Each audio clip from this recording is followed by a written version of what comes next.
제 30장. 모세가 이스라엘 자손 지파의 수령들에게 말하여 이르되, 여호와의 명령이 이러하니라.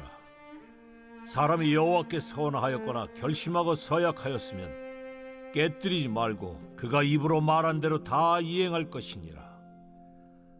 또 여자가 만일 어려서 그 아버지 집에 있을 때 여호와께 서원한 일이나 스스로 결심하려고 한 일이 있다고 하자. 그의 아버지가 그의 서원이나 그가 결심한 서약을 듣고도 그에게 아무 말이 없으면 그의 모든 서원을 행할 것이요 그가 결심한 서약을 지킬 것이니라. 그러나 그의 아버지가 그것을 듣는 날에 허락하지 아니하면 그의 서원과 결심한 서약을 이루지 못할 것이니 그의 아버지가 허락하지 아니하였은즉 여호와께서 사하시리라. 또 혹시 남편을 맞을 때 서원이나 결심한 서약을 경솔하게 그의 입술로 말하였으면 그의 남편이 그것을 듣고 그 듣는 날에 그에게 아무 말이 없으면 그 서원을 이행할 것이요 그가 결심한 서약을 지킬 것이니라. 그러나 그의 남편이 그것을 듣는 날에 허락하지 아니하면 그 서원과 결심하려고 경솔하게 입술로 말한 서약은 무효가 될 것이니 여호와께서 그 여자를 사하시리라. 과부나 이혼당한 여자의 서원이나 그가 결심한 모든 서약은 지킬 것이니라. 부녀가 혹시 그의 남편의 집에서 서원을 하였다든지 결심하고 서약을 하였다 하자. 그의 남편이 그것을 듣고도 아무 말이 없고 금하지 않으면 그 서원은 다 이행할 것이요 그가 결심한 서약은 다 지킬 것이니라. 그러나 그의 남편이 그것을 듣는 날에 무효하게 하면 그 서원과 결심한 일에 대하여 입술로 말한 것을 아무것도 이루지 못하나니 그의 남편이 그것을 무효하게 하였은즉 여호와께서 그 부녀를 사하시느니라.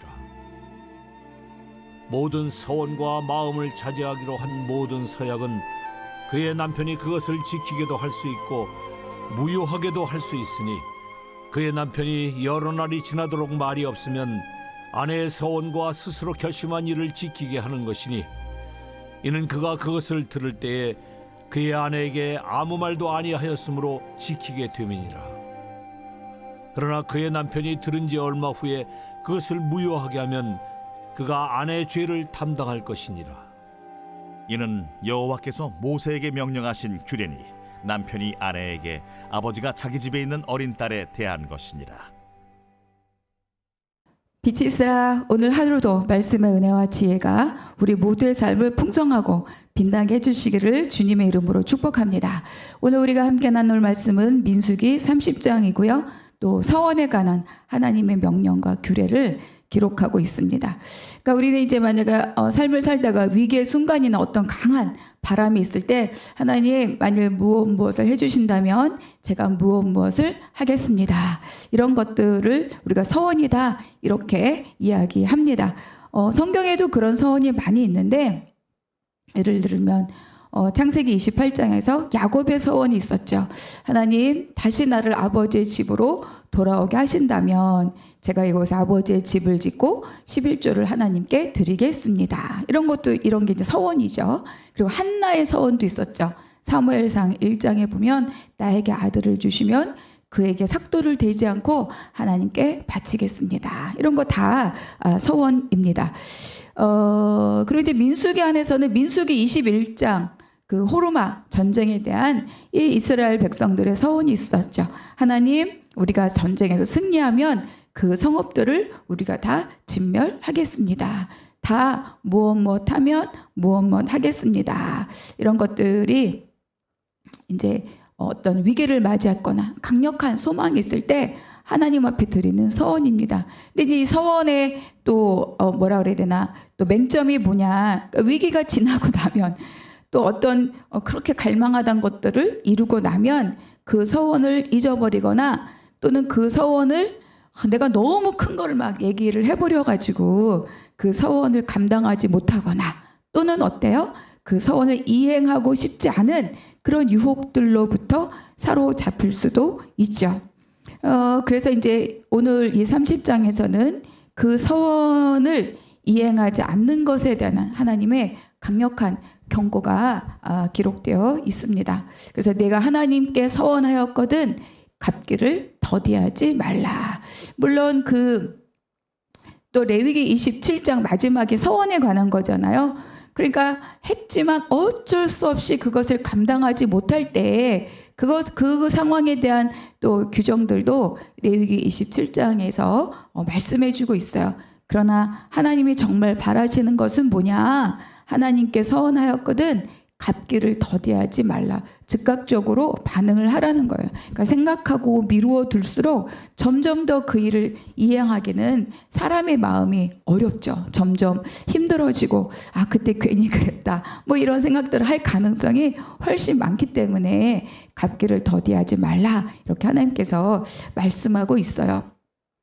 그러니까 이제 우리가 이 서원을 말로 하잖아요. 하나님 앞에 나아가서. 그러니까 중요한 게 뭐냐면 당시 문화에서는 말이 가장 중요한 증거예요. 그러니까 뭐 무엇을 해도 뭐 이렇게 문서로, 뭐 도장으로 또는 사진으로, 파일로, CCTV로 이렇게 증거물을 가질 수 없는 게 그 당시 사회잖아요. 그러니까 사람이 갖고 있는 하나님 앞에 말로 드려진 것들을 너무너무 중요한 이 약속으로 그 당시 문화는 받아들인 거죠.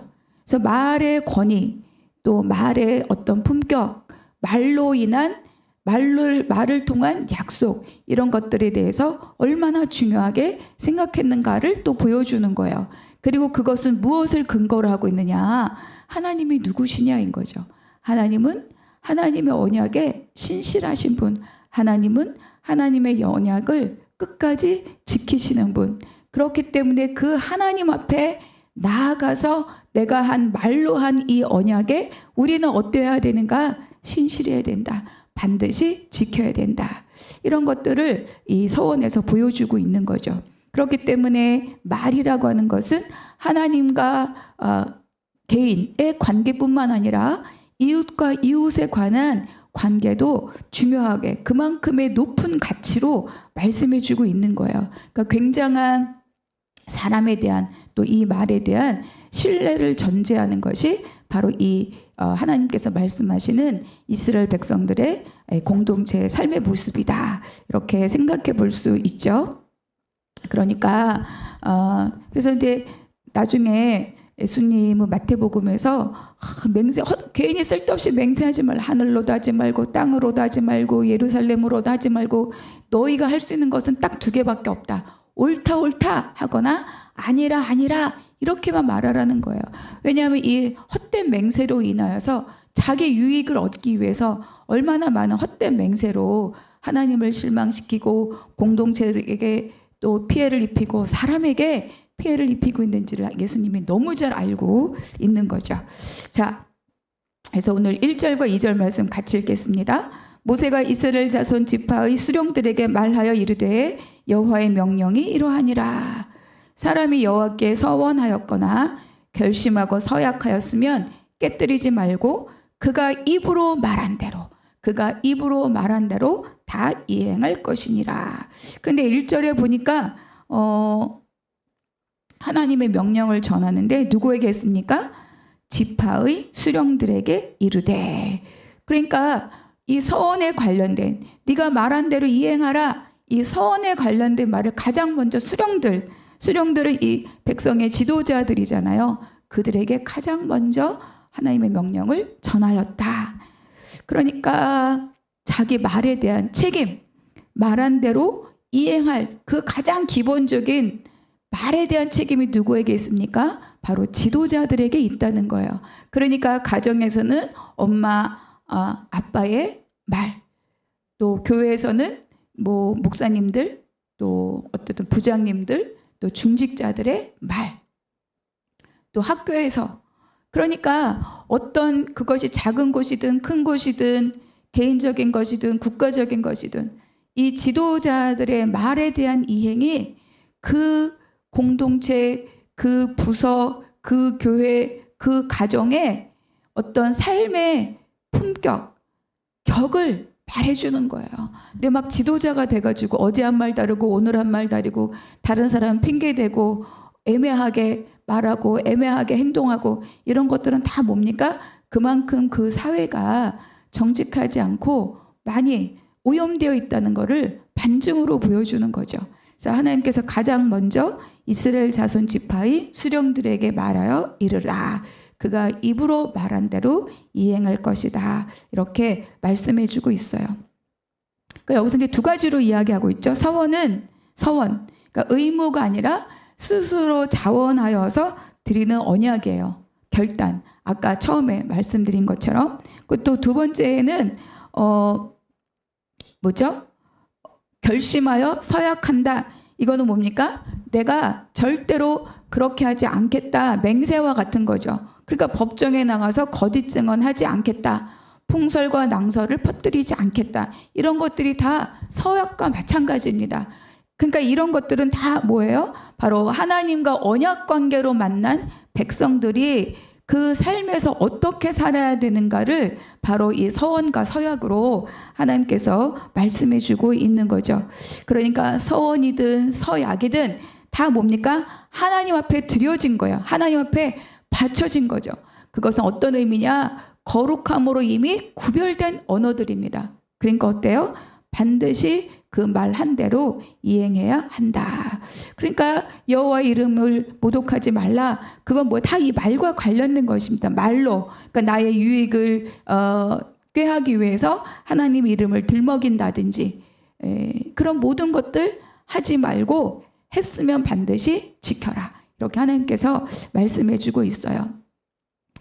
근데 우리는 어떻습니까? 여러분은 어떠신가요? 하나님께 드린 어떤 서원 또는 서약 잘 이행하고 잘 지키고 있습니까? 하나님, 이 사업 잘 되게만 하면 제가 얼마를 드리겠습니다. 안 하던 11조를 하겠습니다. 제가 날마다 무엇을 하겠습니다. 우리 이런 것들을 너무 쉽게 생각하고 또 내 필요가 채워지면 그런 것들 너무 쉽게 잊어버리거나 또는 말했던 것보다 아주 적게 갚거나 이런 경우들이 있을 수 있죠. 그러니까 내 마음이 얼만큼 하나님을 향하여서 진실된 것이냐, 그런 것들이 바로 이 언어에 또 이 서원과 서약에 있다. 그런 거를 말씀해 주는 거죠. 그래서 이제 1절과 2절은 보편적인 이런 서원. 그래서 여기서 사람이, 이건 보통 이제 남성을 지칭하는 거고요. 이어져서 뭘 말씀하고 있느냐? 여성의 서원에 대해서 하나님께서 말씀해 주고 있어요. 그러니까 아버지 집에 있는 어린 딸, 또 결혼한 여성, 그리고 또 이혼하거나 홀로 된 여성, 이런 것들에 그들이 갖고 있는 서원은 어떻게 할 것이냐에 대해서 하나님이 말씀하고 있습니다. 3절, 또 여자가 만일 어려서 그 아버지 집에 있을 때에 여호와께 서원한 일이나 스스로 결심하려고 한 일이 있다고 하자. 그래서 이 아버지 집에 있는 어린 딸들, 보통 10대에 결혼하니까 우리로 말하면 다 미성년자들이죠. 그래서 어떻게 할 것이냐. 그러니까 기본적으로 서원은 다 갚아야 되는 거예요. 그게 여성이든 남성이든 서원한 경우는 반드시 지켜져야 된다. 이게 가장 기본적인 전제입니다. 그런데 거기서도 왜 이렇게 여성에 대해서는 예외 규정을 두고 있느냐? 그건 뭐예요? 당시 사회적인 관습, 그리고 또 가정의 질서, 그런 것 때문에 이 여자의 서원에 대한 예외 규정을 두는 거죠. 그러니까 그 당시의 여성은 결혼 전에는 아버지의 보호 밑에 있게 되고 결혼하면은 남편의 보호 아래에 있는 것이 바로 이 여성들의 삶입니다. 그러니까 여성의 독립적인, 신분적으로 독립되어 있지 않고 경제적으로 독립되어 있지 않은 게 당시 여성들의 삶이죠. 그러니까 여자가 서원하고도 정말 본인의 마음은 간절하지만 이런 독립적인 존재가 아니기 때문에 너무너무 서원을 해놓고도 이행하지 못할 일들이 발생할 수 있다. 근데 만약에 그걸 이행하지 못하면 그것에 대한 죄를 담당해야 되잖아요. 근데 마음이 없어서가 아니라 환경이 안 되고 여건이 안 되는 경우들이 발생할 수 있죠. 그래서 하나님께서는 예외 조항을 이 여성들의 서원에 붙여두었습니다. 그것이 뭐냐면 아버지의 동의 그리고 남편의 동의가 있어야 한다 이렇게 말씀하고 있는 거죠.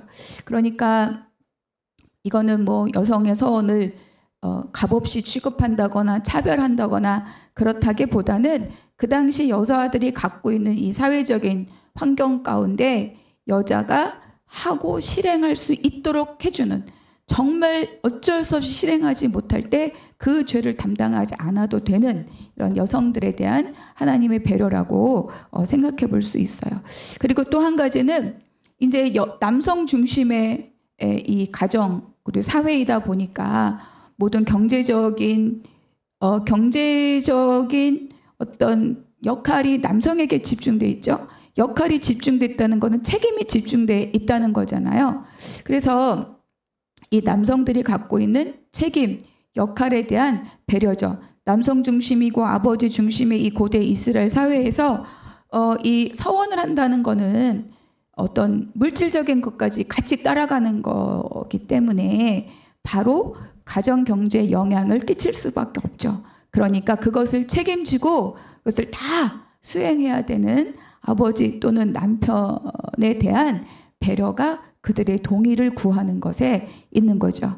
그러니까 한나가 아들에 대해 서원하고도 나중에 젖대기까지 이 아이와 함께 있겠다라고 했을 때 남편 엘가나도 그렇게 하라고 동의를 해줍니다. 그래서 나중에 그 사무엘을 성전의 엘리 제사장에게 정말 하나님 앞에 갖다 바치는 거죠. 그와 같은 경우를 이야기합니다. 여성은 경제력이 없고 독립적인 신분이 없고 또 이런 여러 가지 일들이 있으니 하나님께서 여성에게 직접 죄를 묻지 않아도 될 수 있도록 남편과 아버지의 동의로 예외 규정을 둔 거죠.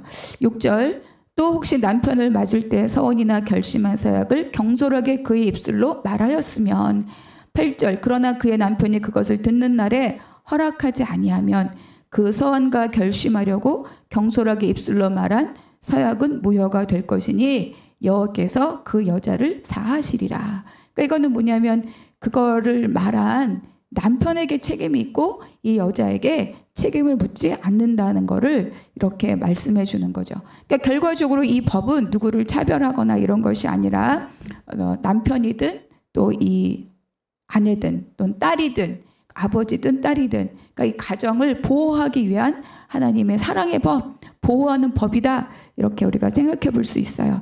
9절 과부나 이혼당한 여자의 서원이나 그가 결심한 모든 서약은 지킬지니라. 그러니까 일반적으로 남편이 돌아가시고 또는 이혼하고 이런 경우는 아버지의 집으로 돌아가는 경우가 많죠. 왜냐하면 여자가 혼자 살 수 없기 때문에 아니면은 아들의 보호 아래 있거나 그런데 이제 그런 경우는 바로 그들에게 책임을 묻지 않고 이 여인들이 스스로 삶을 독립적으로 살아가야 되는 걸 인정하고 이 여자는 스스로 책임을 지도록 했다.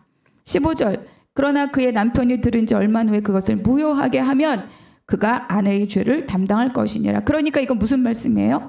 아내나 딸이나 이 얘기를 했어요. 아버지가 즉각적으로 좋다 또는 아니다 이렇게 하지 않고 그냥 이 시간이 정확하게 얼마인지는 알 수 없지만 어떤 일정한 시간이 들었는데 그때까지 아버지가 아무 말씀이 없었으면 사실 이것에 대한 동의로 인정을 하는 건데 일정한 시간을 보내고 뒤늦게 무효화하려고 한다면 안 된다.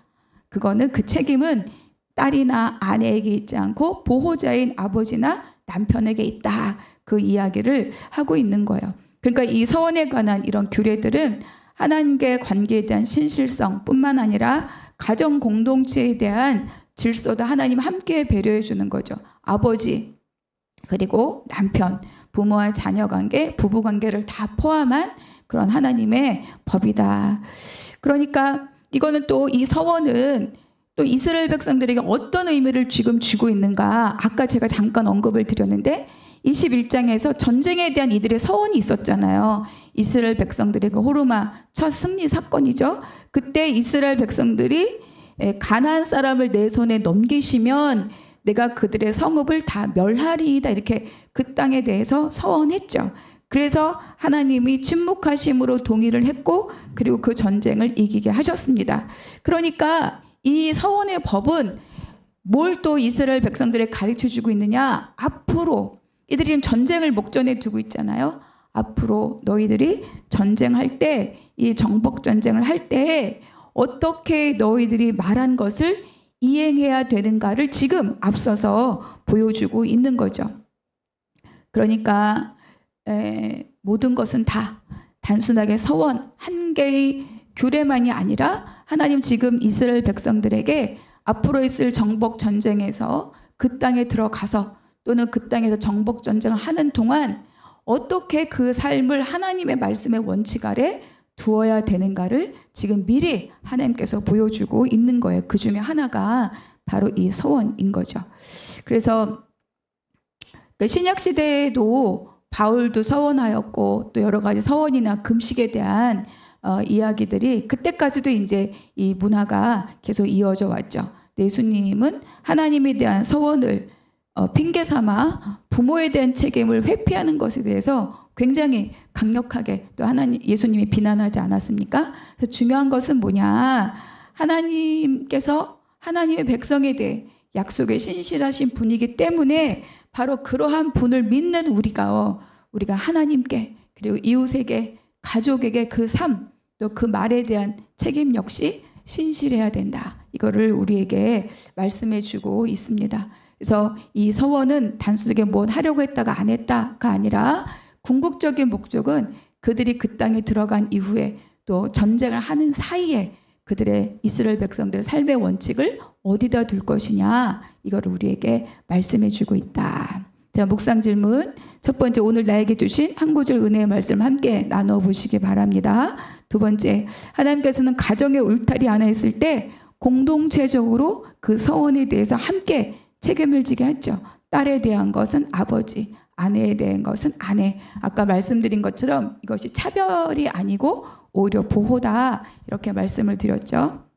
그래서 우리 가정은 이렇게 함께 하나님 앞에 또 신실하게 함께 응답하는 가정인가, 아니면 각자 자기의 소견대로 자기의 믿음 또 각자 교회를 각자의 마음으로 출석하는 가정인가. 제가 이제 표현이 조금 어려웠는데, 그러니까 함께 연합하는 믿음의 공동체를 이루고 있는가, 함께 하나님께 응답하고 있는가, 그런 질문입니다. 세 번째, 하나님께서 나에게 베푸신 은혜에 감사하며 하나님 앞에 지금 내가 드릴 믿음의 결단은 무엇인가 한번 생각해 보시기 바랍니다. 뭘 대단한 이런 것이 아니라 이제 추수감사절도 가까이 오고, 그러니까 우리가 1월부터 지금까지 오면서 나의 삶이 그동안 이러이러했다. 하나님, 제 삶을 돌보신 하나님께 감사하며 저는 예배를, 또는 저는 헌금을, 또 저는 봉사를, 또 저는 말씀 공부를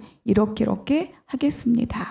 이런 것들을 한번 지금 또 작성해 보셔도 좋을 것 같습니다. 기도하겠습니다. 사랑이 많으신 하나님 아버지, 오늘 나에게 주신 깨달음의 말씀으로 오늘 하루를 강건히 살게 하여 주시옵소서. 은근히 내 자신을 신뢰하여 경솔하게 맹세하거나 하나님의 이름을 핑계하여 내 유익을 구하는 일을 하지 않도록 내 입술을 단속하는 오늘 하루가 되게 하여 주시옵소서. 모든 것 감사하고 우리 주 예수 그리스도 이름으로 기도하옵나이다. 아멘.